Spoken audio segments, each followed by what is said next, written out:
అంటే మొన్న మీరు అన్నారు, ప్రభాస్ గారు అన్నారు, డార్లింగ్ నీ చేతుల్లో పెట్టేసావు నువ్వేం చేస్తావు అని చెప్పేసి తమన్ గారిని. అవును. ప్లస్ మీరు మాట్లాడుతూ కూడా ఈ సినిమాకి ఇండియాలో మ్యూజిక్ చేయగలిగిన ఏకైక మ్యూజిక్ డైరెక్టర్ తమన్ అన్నారు. అవును. అంటే ఏంటిది అంటే సాంగ్స్ అనేవి ఆర్ఆర్ అండి. ఆర్ఆర్ అంటే మనకి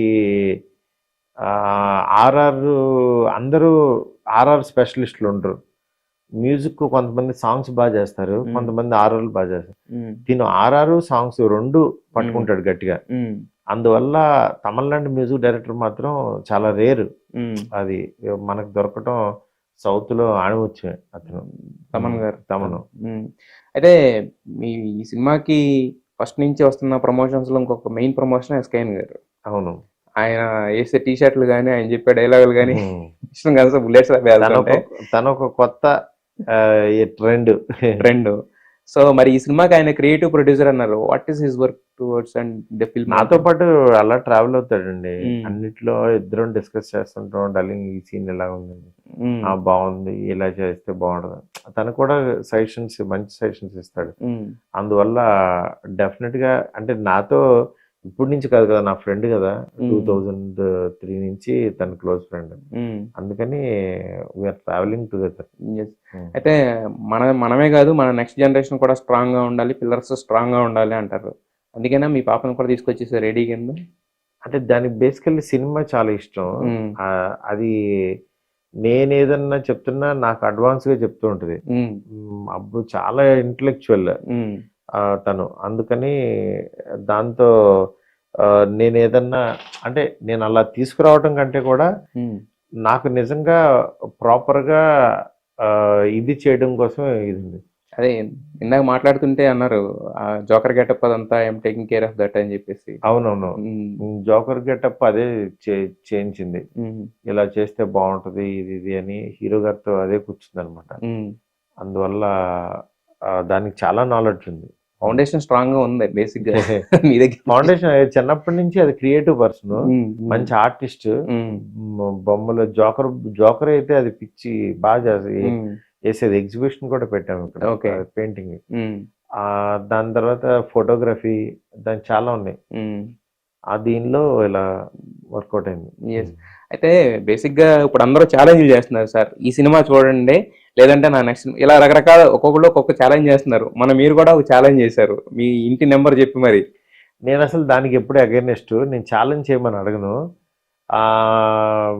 ఛాలెంజ్ ఇన్ ద సెన్స్ మళ్ళీ మనం హింసించుకునేలా ఉండకూడదని, కాన్ఫిడెన్స్ అవతల వాళ్ళకి కాన్ఫిడెన్స్ ఇచ్చేలా ఉంటే ఛాలెంజ్ ఓకే. అది అంటే కొంతమంది ఏంటంటే నేను బట్టల్లో వడదీసి తిరుగుతా, అది ఛాలెంజ్ కాదు, అది ఛాలెంజ్. దానికి వెళ్ళామనుకోండి, అరే నిజంగా రాకపోతే కనుక నిజంగా ఇలా తిరుగుతాడు ఇతను. ఒక్కో సినిమా ఆడచ్చు ఆడకపోవచ్చు. నేను ఇంటికి రమ్మన్నాను కానీ ఇంటికి వచ్చి నన్ను హింసించొద్దని హింసించమని చెప్పలా.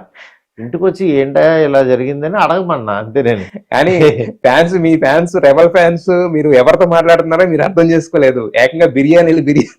అవును, వాళ్ళు అభిమానం నిజంగా. ఫస్ట్ సోషల్ మీడియాలో నిజంగా నన్ను ఎంకరేజ్ చేస్తూ నన్ను ఒక మాట అన్నవ్వకుండా వాళ్ళు నిజంగా ఆపారు. అంటే సినిమా డైరెక్టర్ ఫస్ట్ ప్రోమో వేసిన దగ్గర నుంచి వాళ్ళు ఇంకా నా సైడ్ వచ్చారు. క్వాలిటీ ఫిల్మే తీసాడు ఇతను అనేది నమ్మారు. వాళ్ళు నమ్మారు అని అంటే ఒక వ్యక్తిని నిజంగా నెత్తిమే పెట్టుకుంటారు. ఇవాళ అసలు నేను ఇన్స్టాలో నాకు రీల్స్ చూస్తుంటే నా ఫేస్ పెట్టి ఎన్ని చేశారంటే అసలు నా లైఫ్ లో అది మర్చిపోలేను. అంటే మనం ఒక వ్యక్తిని నిజంగా నమ్మి వెళ్తుంటే ఆయన అభిమానులందరూ కూడా ఎలా వచ్చి ఆ ప్రేమను పంచుతారు.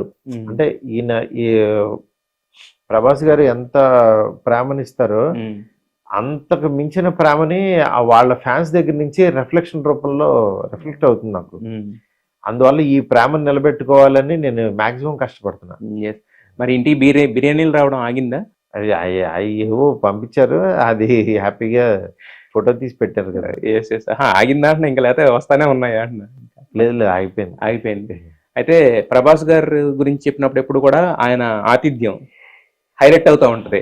అవును. మరి మీకు చాలురా బాబు అనే రేంజ్ లో పార్టీ ఎప్పుడన్నా ఇచ్చారా ఈ 3 years లో?